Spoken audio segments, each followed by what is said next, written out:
J'écoute. Salinger de Bernard-Marie Coltès, 1977, scène 2. Parfois, il me vient l'envie d'aboyer, de sortir mon flingue et de tirer là-dedans. Il me vient l'envie bizarre de casser les vitres, de sauter par la fenêtre et de courir dehors, jusqu'à ce qu'il se retrouve quelqu'un sur mon chemin. Quelqu'un que je prendrais par le bras, que je secouerais un peu pour lui faire perdre son air ahuri. Quelqu'un que je m'approprierais pour toute la soirée. Quelqu'un à toucher, à sentir. Quelqu'un à qui dire « Ne craignez rien, laissez-vous faire, vous avez en face de vous un être qui veut seulement entendre une autre respiration, écouter un autre cœur qui bat. » J'ai cassé toutes les vitres et sauté par la fenêtre pour pouvoir toucher un autre être. C'est un désir qui me prend certains soirs comme ce soir. Vous n'avez en face de vous qu'un esprit trop profond pour rester seul et enfermé. Ainsi, quand le rouquin est mort, prenez votre frère préféré, enfin le préféré de tous parce qu'il est supérieur à tous, pas supérieur parce qu'il est mort, non, ne croyez pas si naïf. Supérieur dès son vivant, le rouquin. Supérieur comme il sera difficile de vous le faire comprendre. En un mot, comprenez si vous le voulez, comprenez si vous le pouvez. Le rouquin, c'était la tête la plus étrangement faite, la plus particulière que l'on a jamais connue. Voici, pour commencer, vous l'emmenez voir un spectacle, un ballet par exemple, et en sortant, vous lui demandez comment il l'a trouvé. Tout le monde lui demandait comment il l'avait trouvé, et arrêtez de respirer jusqu'à ce qu'il réponde, à cause de cette tête si étrangement faite.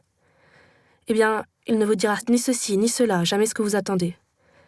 Il vous dit sans hésiter combien de fois le danseur étoile a posé le pied sur le sol, et le nombre total de pas de chacun des danseurs. C'est tout ce que vous en tirez. Mais il y a mieux que cela. Si vous voulez le mettre à l'épreuve vraiment, vous lui demandez à bout portant le carré d'un nombre de 25 chiffres. On l'a fait. Des gens l'ont fait. Les gens adorent mettre les gens à l'épreuve. Eh bien, lui, il ferme les yeux 25 secondes et vous demande ensuite « Tu veux que je t'énonce le résultat en commençant par la droite ou par la gauche ?» Voilà quel frère particulier je veux vous faire comprendre quel frère particulier on peut perdre du jour au lendemain. Ce qui plonge tout le monde dans ce drôle d'état où chacun s'enferme dans une pièce en tirant les rideaux et reste toute la nuit dans le vague, sauf moi. Moi, je ne suis pas celui qui reste dans le vague. Enfin, je ne suis pas le type à rester longtemps dans une pièce seule. Ou alors, si vous voulez, je me mets à enfiler des gants en calculant mes gestes, je déplace un meuble, j'appelle un copain au téléphone, mais alors le plus insignifiant copain de tout mon répertoire téléphonique, le dernier copain à appeler, je lui donne rendez-vous dans un café et je lui joue la scène. Henri ?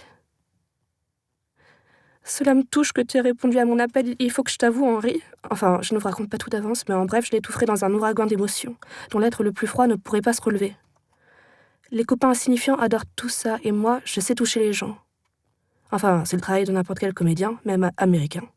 Toucher, être touché. Toutes ces toucheries vulgaires nous encombrent la tête, et voilà bien ce qui faisait du rouquin l'être pas vulgaire du tout. Mais nous, gens ordinaires, vous et moi, nos têtes se ressemblent, cela ne fait pas de doute, il y traîne tout au fond des souvenirs de collège, un terrain de football, un verre de jus d'orange, un poste de radio et des histoires morales qu'une mère adorée raconte doucement. Quant à moi, plus précisément, je vais vous dire qui je suis. Quand le rouquin est mort, j'ai marché dans la rue longtemps, la nuit entière. Et de cette nuit de marche, j'ai gardé les marques d'une étrange expérience, cruelle et définitive. Un homme marchait devant moi, d'un pas sûr, calme, tranquille. Lorsqu'il a entendu mes pas, la rue était déserte. Il s'est retourné sans s'arrêter de marcher, cherchant à voir qui le suit dans cette nuit noire. Quelques rues de New York sont si peu éclairées. Il s'est cogné alors contre un panneau de stationnement. Je l'ai dépassé et quelques mètres plus loin, je me suis mise à rire très très fort. Je détestais les hommes. La femme, elle, trébucha au petit matin en tirant son vélo d'une main. Son autre main portait un sac très lourd et elle m'a regardée avec un petit sourire, comme pour me demander pardon. Alors brusquement, j'ai senti que l'aube apparaissait au-dessus de New York. Je l'ai suivie du regard longtemps. Longtemps, elle semblait ne pas vouloir disparaître de mon regard et Jusqu'à ce qu'elle ait disparu, je me retenais de courir derrière elle. J'aurais tant voulu, à ce moment-là, être une amie à elle, une sœur, une compagne de bureau et lui mettre la main dans les cheveux. Sans que personne n'y trouve rien à redire. Passer ma main dans ses cheveux et les retenir longtemps entre mes doigts en tirant un peu, juste assez pour paraître jouée et qu'elle ne soit pas gênée par mon visage tout près du sien, ni par la manière dont je la regarde. Pour qu'elle ne trouve rien à redire sauf rire en disant « Ne me tire pas les cheveux ». Voilà quelle révélation m'attendait cette nuit-là. Et tout ce qui me reste, maintenant que le rouquin est mort.